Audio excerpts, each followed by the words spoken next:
Ja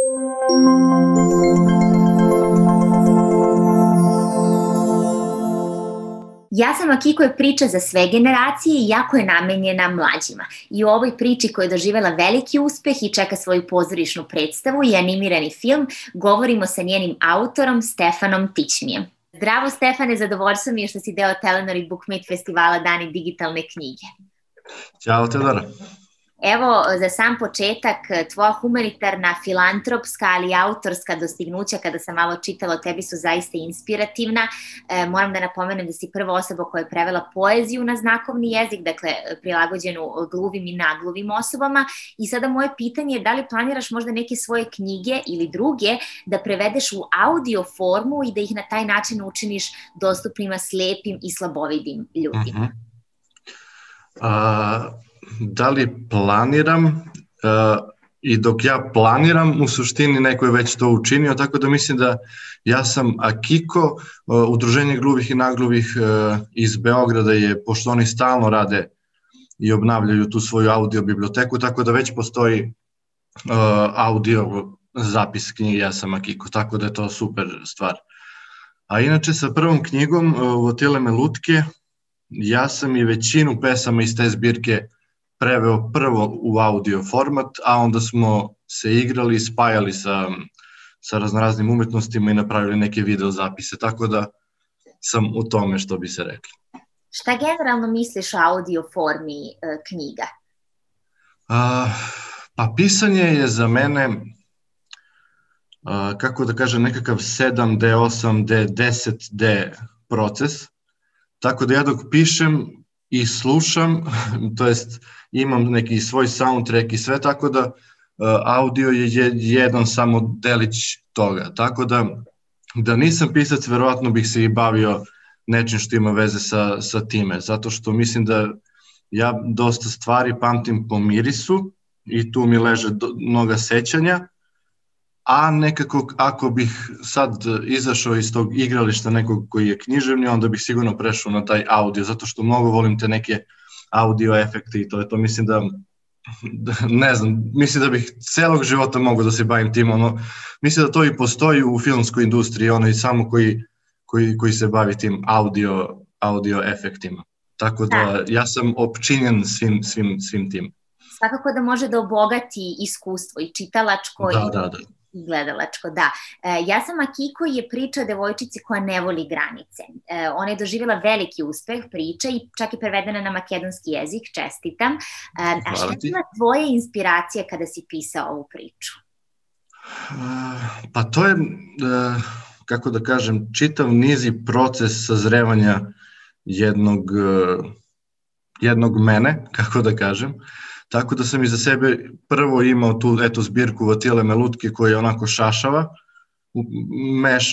tu je bilo svega i svačega i onda sam kao, ajde, pošto mi je u poeziju konstantno upadala proza, onda sam rekao, ok, onda kucaš mi polako na vrata, kao izvoli, tako da, eto, čudan je spoj, onda mi je u prozu upala poezija, tako da je Akiko neka vrsta poetskog romana i poduže poetske pesme, tako da sam ja pre Akiko hteo da budem nekakav ozbiljan, mudri starac sa jednim romanom i onda sam ga jednostavno samo bacio u kantu, ali ta priča je ostala kao, kako da kažem, kao neka potka i pozadina i onda upravo zbog toga je možda i Akiko čitana, zato što tu priču i taj roman niko ne zna i sve u nekom magnovenju, kako da kažem.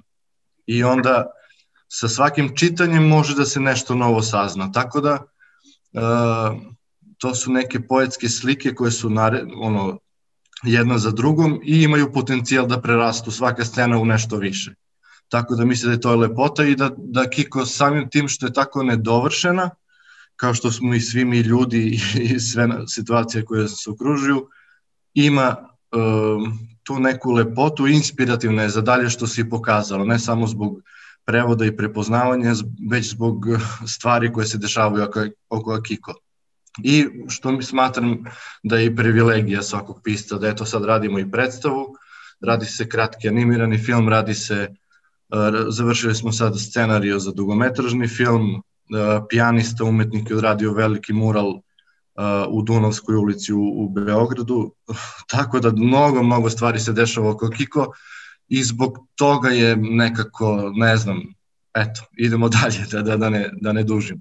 Ja sam Akiko nazvala kao srpskim malim princem, dakle možda je negde namenjena, da kažem, deci ili mlađoj populaciji, ali sigurna sam da svako od nas, godinama kako čitaš iz decenije u deceniju tu knjigu i pouke iz nje ćeš shvatiti na neki potpuno drugačiji sebi sada prijemčljiviji način, jel se slažeš? Pa slažem se i mislim da pisci dosta imaju problem sa sujetom i sad sam se prvi put susrećem se sa rediteljima i scenaristima i oni su u tom strahu da ja neću dati da se moj tekst i to moje famozno delo dira. U stvari ja sam sve suprotno toga, ja obožavam ljudske metamorfoze u smislu da svako sebe nadograđuje svakodnevno i da ne bi trebalo da budemo isti konstantno. Tako i knjiga, to je samo taj trenutak kada je ona kao neka zamrznuta slika u tom momentu nastala. A mislim da je upravo lepota u toj nekoj transformaciji koja dolazi kasnije kroz predstavu ili eto kroz scenariju za animirani film. Tako da su se oni na kraju opustili i sve ispalo kako treba i ispašće kako treba baš zbog toga. Tako da u pravosti što se tiče Malog princa uvijek je nešto novo i to je jedan od najčešćih komentara u suštini koji dobijam da se ljudi vraćaju knjizi i ono što je zanimljivo, deca imaju drugačiji odnos prema njoj, ne kažem površan, neko je shvatio na neki svoj sopstven način, dok odrasle misle da je kao neka vrsta kapsule vremenske i automatskih vrati u vreme detinjstva ili ih podsjeti da je trenutak sadašnji u kojem žive u stvari malo neadekvatan i da im malo više nedostaje Akiko u suštini. Zato što je Akiko lepršavost i Akiko je nešto što i ja možda u nekim trenucima u detinjstvu nisam imao. I ta hrabrost da se bude ono što jesi i na likovnom i na geografiji i u odnosu sa ljudima i sa prosjecima i svim tim što se govori u knjizi. Ja sam se evo naježila, ovo si sve tako divno rekao, sigurno sam da svi oni koji do sada nisu pročitali Akiko nakon ovog našeg razgovora će to učiniti. Hajde da pričamo o novoj tvoj priči koja je izašla u martu mesecu, ako se ne varam, ove godine, zove se Kaput od Mahovine, ovdje je glavni lik jedan dečak, za razliku od Akiko. O čemu se radi ovdje?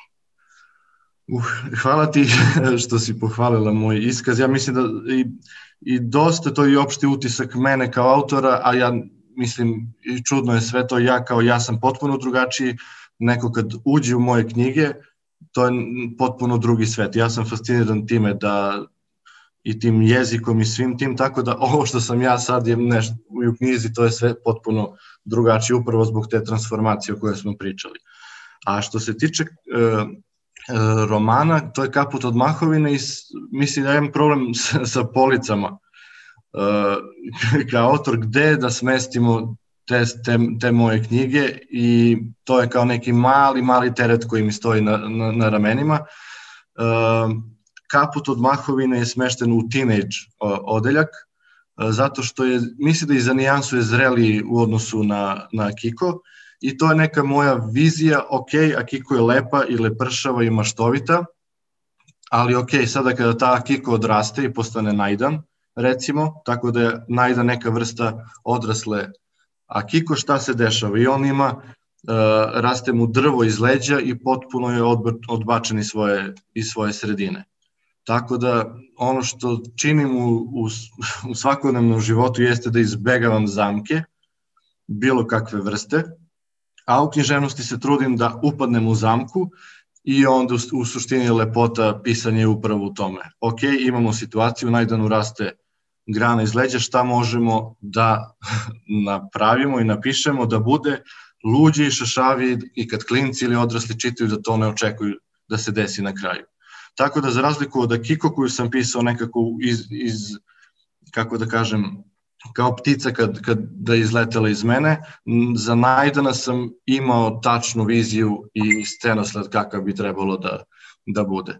Hvala ti mnogo, Stefane, na ovom veoma prijatnom razgovoru i puno uspeha ti želim i sa predstavom i sa animiranim filmom i sa budućim pričama.